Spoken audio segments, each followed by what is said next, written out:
Hello, friends. Welcome to this lecture on Aristotle's concept of tragedy. First of all, good day to all of you. Aristotle was a Greek philosopher, and in Greece at that time, either a person could become a political leader, or he could become an orator, or he could become a poet. So, Aristotle has written three works related to these three professions. For political leadership, he has written a work with the title Politics. He gives the tips to become a good orator in his work Rhetoric, and he has expressed his views on various forms of writing in his work Poetics, whose main concern is tragedy, though he also talks about other forms of writing like epic and comedy. Poetics is based on tragedy. First of all, Aristotle defines tragedy and he gives one of the most authentic definition of tragedy. Though a layman differentiates a tragedy from other plays on the basis of ending, that is, if the ending is unhappy and sorrowful, then it is tragedy. But Aristotle in Poetics gives quite a comprehensive definition of tragedy that differentiates it from other forms of writing like epic and comedy. He defines tragedy as the imitation of an action that is serious, complete, and having certain magnitude with the aim to produce the feeling of pity and fear. First of all, epic.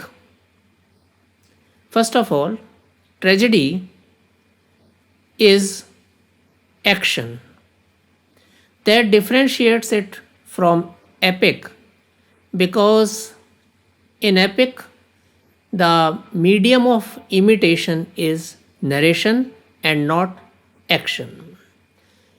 Then Aristotle says that tragedy should be serious, which differentiates it from comedy because the main aim of comedy is to provide light and healthy entertainment, and mostly it is on healthy and light themes. Aristotle also talks about other forms of art like music, painting, and sculpture, and he differentiates all the form of writings from other arts like music, painting, and sculpture on the basis of the medium of imitation because in writing the medium of imitation is language, words, and phrases, while in music the medium of imitation is musical notes, and in painting the medium of imitation is sketches, pencils, and colors. And similarly, in sculpture, the medium of imitation is either rock or wood or plaster of Paris.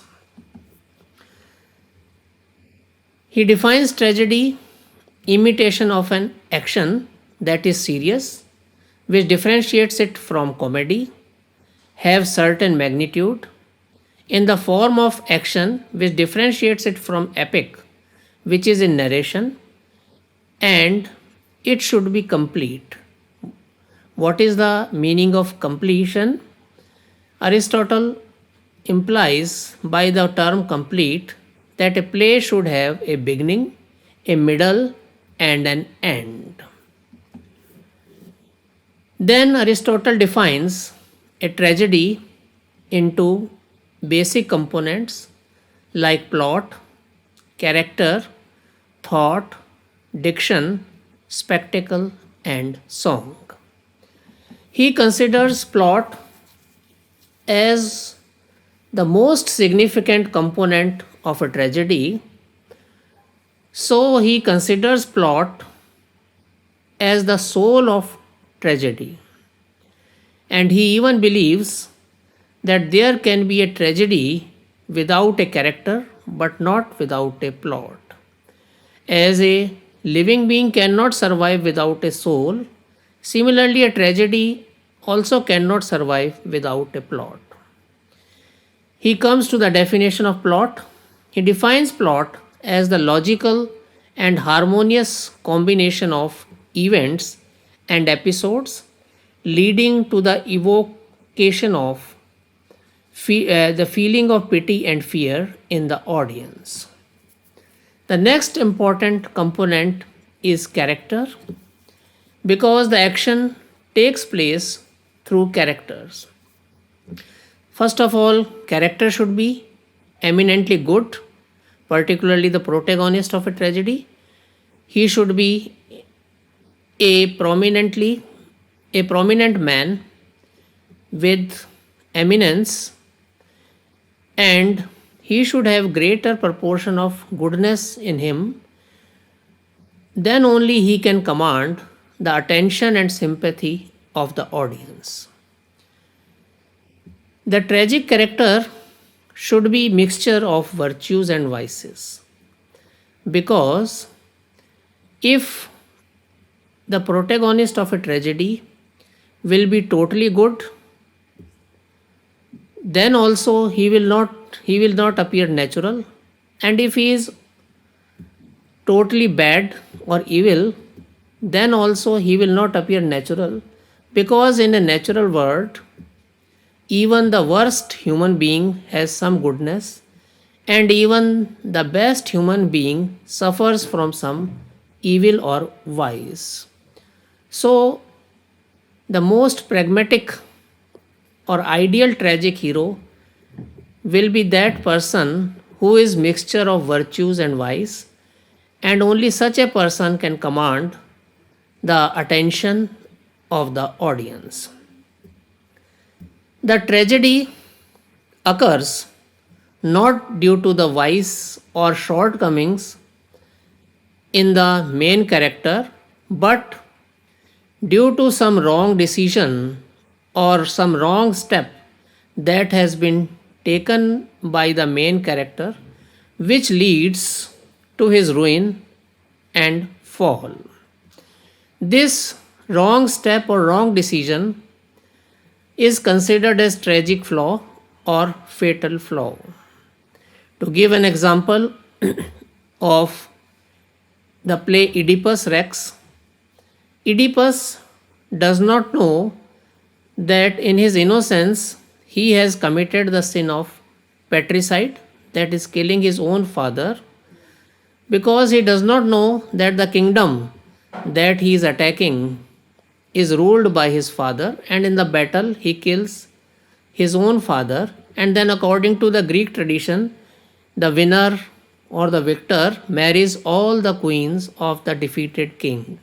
So he commits another sin of adultery when he marries his own mother. Then the character should be consistent.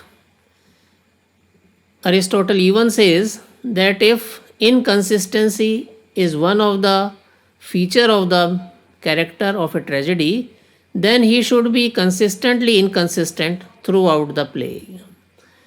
Otherwise, character should behave in his natural manner. The king should act like a king and beggar should act like a beggar. Then only he will appear natural and belonging to this world, and then only he will be able to command the attention of the audience. Aristotle also talks about the functions of tragedy. The function of tragedy is to produce the feeling of pity and fear. Now, how the pity is produced? Pity is produced at the undeserved sufferings of the main character. as the main character contains certain virtues, certain good qualities, so audience are able to sympathize with him when he is sinned more against than sinning, when the proportion of his punishment is much greater than the sin or the evil that he has committed. The element of fear comes when the main character appears natural and belonging to this world. Otherwise, the audience will think that such a tragedy may happen in the world of angels or the world of devils, but it cannot happen in the world of human beings. So, the main character of a tragedy should appear like the man of this world, then only the feeling of fear will be produced in the audience when they will be able to identify with the main character that and when they will think that today this is happening to him, tomorrow it may happen to me too. Aristotle has given a term to denote the function of tragedy, and this term is catharsis. Though Aristotle has mentioned the term catharsis, but he has left it unexplained.